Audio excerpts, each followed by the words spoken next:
It may be that you've had experience where you had traumatic experience of sexual abuse before, and that may make it difficult for you to be intimate in a relationship. Now, this person needs to know that in that sort of a situation, you may be forced down that trust ladder. Even with them, you may be forced down that trust ladder whilst you're trying to get used to the risks that has been highlighted, that has been ignited by that intimate experience. Now, if they're not happy with this may probably be a red light that this relationship, this intimacy is not the best thing to happen. It may probably just be highlighting that they're not the right person. And it's an important point to state here. This is a two-way thing. It's a two-way thing. Because if you yourself are not ready to accommodate them dropping in their trust level of you, it may also spell out that you are not ready to be at this relationship level. This is intimate relationship level. It may not be the best time for you. If you can't accommodate the fact that they're dropping in their level of trust for you, and you start to feel rejected because of that, and you start to feel really bad, it may just be spelling out that you may need to give it time to be in that level of intimacy. So on Facebook, a question was asked: as a single adult, do you trust first, or do you wait until the person proves to be trustworthy?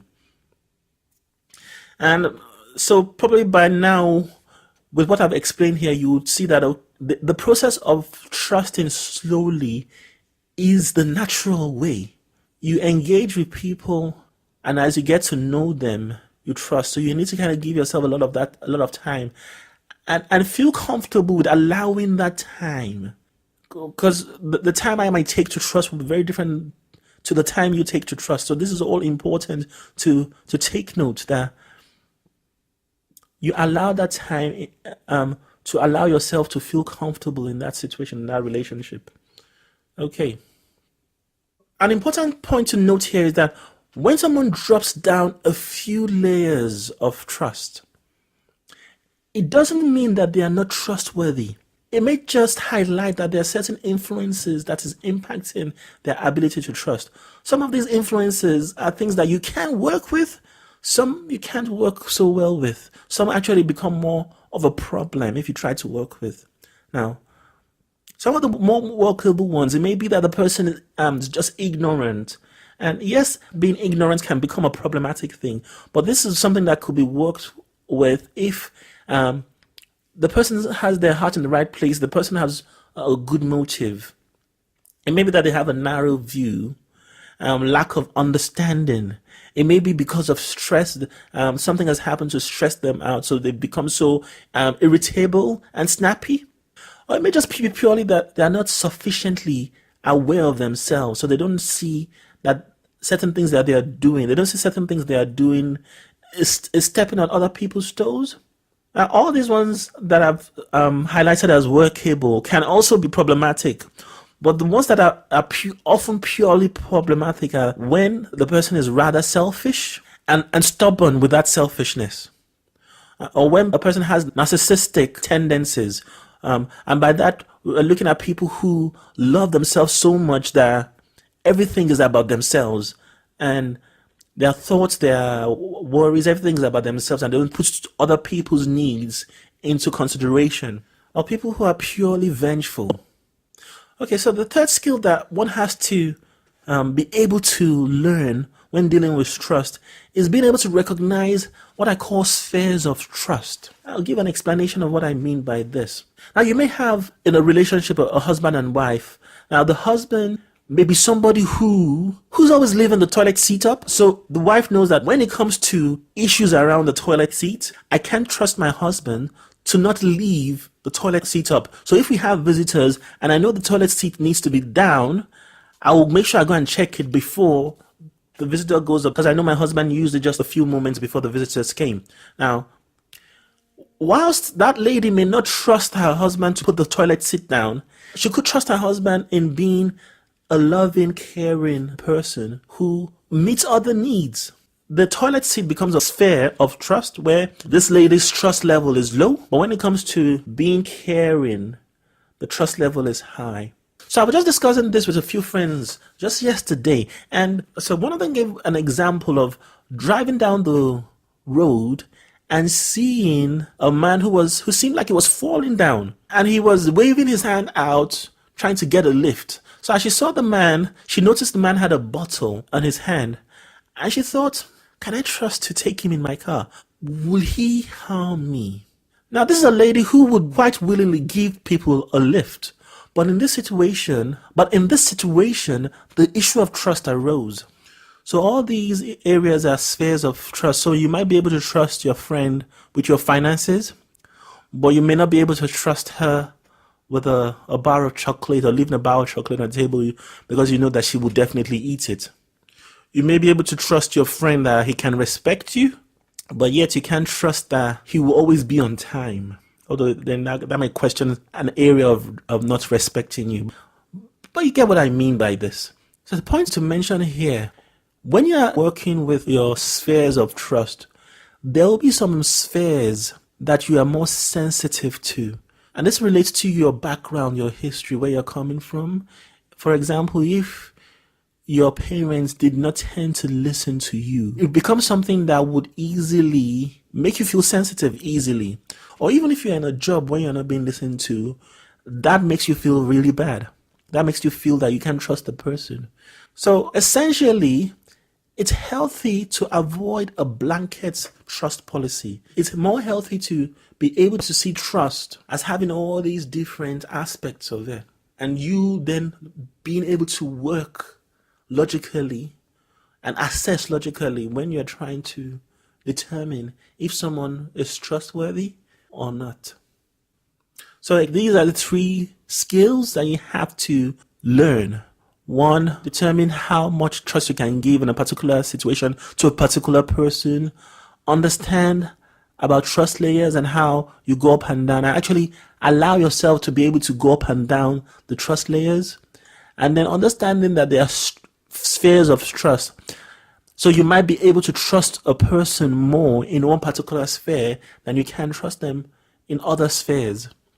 So it's important to understand this. So you may have a boyfriend who tends to think about your needs, is patient, is good at timekeeping, but not too tidy. So that doesn't mean you cannot have a relationship with him. And maybe you can have a relationship with him, but you have to know that this is an area where you can't really trust that he has it in order. So next thing I want to bring your attention to some of the science around the issue of trust.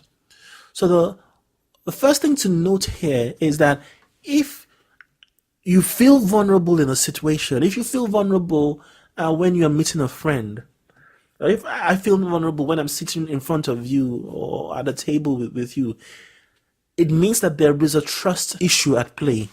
And once that trust issue is triggered, then emotions also come into play as well. So you could either feel anxious, you could feel guilty, you could feel depressed, you could experience a sense of frustration and anger with yourself or with the situation. And if you have been responding to issues of trust in this way repeatedly for a long time, it starts to become a habit, it starts to form a habit. So when something forms a habit, it means then that this issue of neuroplasticity has taken place. And with neuroplasticity, what we are really suggesting here is that within the brain has this tendency to form neural pathways that support things you do, things you say, things the way you think. So if you think in a particular way repeatedly, the brain forms a pathway of neurons connected to each other that supports that action. So if I spend a lot of time thinking specific types of thoughts, soon thinking those specific types of thoughts becomes automated because the brain forms a pathway that supports it. And the longer I think those things, the thicker the pathway gets, the more automated that particular behavior or thought pattern becomes. And so this is all very important because people might find themselves getting really frustrated with themselves when they're trying to deal with trust issues. You're trying to develop trust. You're trying to allow yourself to trust, but your mind and body just seems like it's working against you. So one of the reasons that happens is because the effect of this neuroplasticity taking place. And another important thing to pinpoint is this relationship between our emotional and logical brain. This is so crucial to understanding what is happening. There are parts in our brain that deals with emotional things and parts in our brain that deals with logical things. When these two parts are working cooperatively, we are in the best mental space to make wise decisions. But when, for example, the emotional brain is taking charge, is taking more control over your mind, the tendency is that it pushes down the ability for you to focus on things logically. And there's a good reason for that, because if you have a room full of spiders, or if you suddenly see a cobra dashing for you, or you see a lion just coming for you, your emotional brain does not need you to start thinking logically. It doesn't need you to start thinking logical, because it knows that if you start entertaining a logical thought, in 1 second, you've put yourself in harm's way. So the emotional brain has this ability to take control and cause you to react. And sometimes react in some marvelous ways. You do things that you think you couldn't do before. And this is why when you come into a situation where you have to deal with trusting somebody, if your experience has been that when you've trusted people, they've abused that trust, they've traumatized you, they've put you in situations where you've experienced pain, then the tendency will be that your emotional brain will go on red alert when you're in that place where you are trying to trust somebody.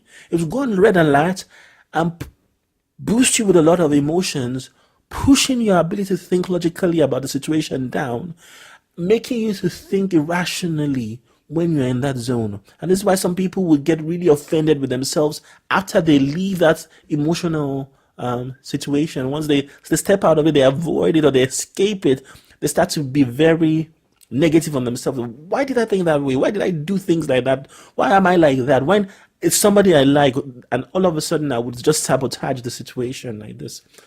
So in this case, what I'm saying here is that even if you want to trust, the likelihood is that your emotions will fight against you. And there are ways we can work around this problem. We can actually break through this problem. But it's important for you to know that this is something that is going on. Because if you don't realize that that's what's going on, you start being very confused. You may even start to detest yourself. So it's important for you to know that this is what is going on, what is happening. For a lot of people, when they hit this kind of situation, they suddenly find themselves falling into these safety measures, just find themselves using these safety measures.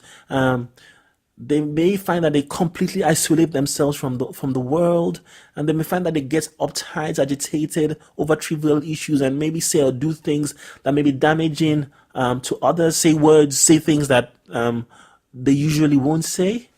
May find that you feel like you're gonna hurt people, and you feel that you're gonna hurt them, because when they get to know who you are and they see you being depressed, that will do them more damage. So you feel that it's better to find somebody who's better than you. You may end up finding yourself staying indoors, avoiding appointments, becoming frozen with fright when the phone rings and you know the person who's ringing is someone inviting you out. Okay, so all of these things are measures people will then put in place to try and address the sense of fear, the sense of dread they're feeling. And there's an important point also to mention here. I like to see the emotional mind almost like a toddler. You see, if you have a toddler who's feeling frightened and crying, and you were to shout at the toddler saying things like, "Don't be so stupid," to be harsh and hard on the toddler, the likelihood is then that you will make the toddler cry all the more. So this holds true with our emotional mind. If because of your emotional mind you're being hindered, you're being held back in a situation, you become very negative towards yourself, you become very harsh, critical, self-critical towards yourself, what would then happen is that your emotional mind would ramp the emotion up all the more and you become even more illogical, even more irrational. So it's good to bear this in mind so that when that starts to happen, you tell yourself, okay, that I am feeling this way because of the experience I've had with trusting people. This is why my emotions are on red alert. And I have to give myself time to learn to trust. I have to give myself time to learn to assess situations. And this is a crucial point here. So everything I've taught you up to this point is talking about the logical reasoning. So in other words, really what I'm giving you is tools or ways of thinking that will help you bring your logical thinking into the situation when you are trying to deal with learn situations where you're trying to learn to trust. So all that stuff I spoke about, determining how much to trust, determining how much to trust, working with trust layers and trust spheres of trust. So when you hit that place, you can stop yourself and think, okay, I'm feeling anxious here because of this and this, but let's think about this in a logical way. So you bring in your logical mind in that situation, and then that helps you to start assessing the situation in a wise way and not being driven just purely by emotions. Okay, so this is the science part of the presentation. Now we now move to the final area of the presentation. The first thing I would like to talk about here is what I call the problem areas of trust. And so when you're about to start dealing with your trust issue, you need to be certain about what the problem area is. Does your trust issue raise its head when you're dealing with people on a one-to-one basis? It may be that you find yourself comfortable being in a group setting, but then when people start to talk to you one-on-one, the trust issue raises its head. Does a trust issue raise its head when you just step out of your house and it feels like it's everyone else in the world that are not trustworthy? Is that where the trust issue raises its head? Or just whenever you are in a crowd of people, you may be fine just walking on the street, or fine enough just walking on the street, but when you get into a crowd of people, that's where the trust issue raises its head. Because you see, that determines where in the trust layer you should start climbing up. So for example, if the problem of trust you have is with everyone and you struggle with stepping outside your house, right? There's no point trying to then immediately go into social situations and trying to work on social situations. That will be way too overwhelming. And this is why I often stress doing things in baby steps, taking things a small step at a time. So I would then suggest that you start from there. Maybe what you have to do is start by feeling comfortable with just opening the door. If that's all you are comfortable with, practice loads of time.